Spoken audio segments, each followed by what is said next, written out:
Hello, everyone. Um, my name is Greg DeGroat, and I am a freelance graphic designer slash illustrator.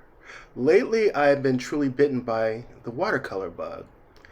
I could always use watercolors, but notice there were a lot of people who, in my opinion, use them more effectively than I did. So, what I did was what anybody who truly wants to inform themselves in the 21st century does. I watch YouTube videos. And so, starting about 5 years ago, I started watching demos from world class professionals like Alvaro Castanet and Joseph Zbukvik, European painters, and a lot of other people from all over the globe. And I must have watched over 100 demos, and I borrowed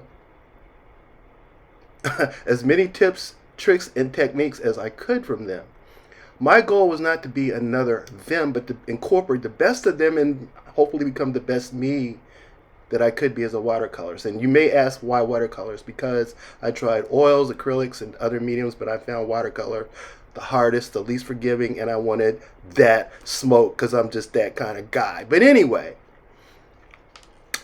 I painted a lot, which most of them literally sickened me and found their way into the purgatory that is the wastebasket before their final and well deserved hellish destination of wherever the trash truck delivered their evil selves. But after a while, I started to find my voice again. I started to find my voice, and I gained some confidence. And now I feel the need to try to do some decent watercolor paintings before I die. Notice how fast I'm painting, y'all. This took practice. No. This is obviously time lapsed.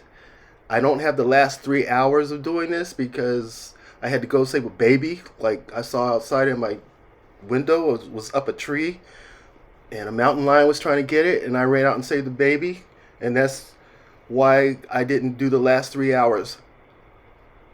Or it could have been that I just forgot to turn the camera on, but I'll let you guys decide whether I'm telling the truth. But this is what I'm doing. I'm filling in shapes. I just got done painting a balloon. I'm just blocking in. I mean, all these, I'm looking at my reference photo, but I don't want to copy the photo exactly. I want to make a painting.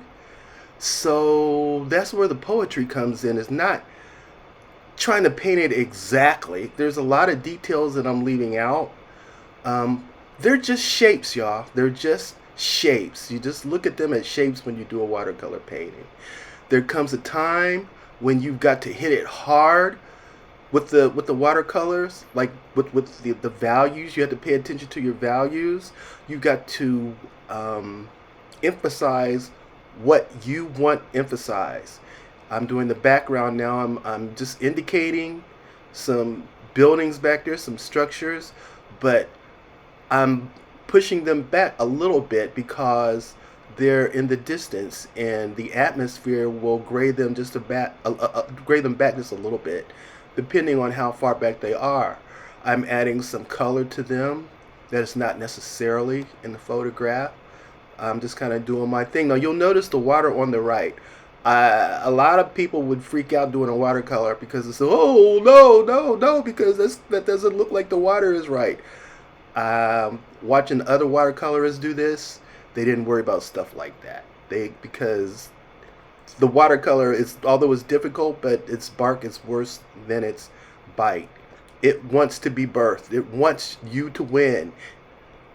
It's going to paint itself. That's the best way. Now, look, this part that I'm working there, that left part there with just those scratches, like, that was the part I was most concerned with because I don't know what in the world that is. It's just background gibberish, and I have to figure out a way to make it work.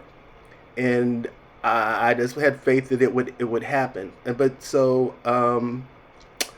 Yeah, we're coming to the end of this. This thing is only about 5 minutes long, and like I said, I've missed the last 3 hours. But this was the final result. This was the final result.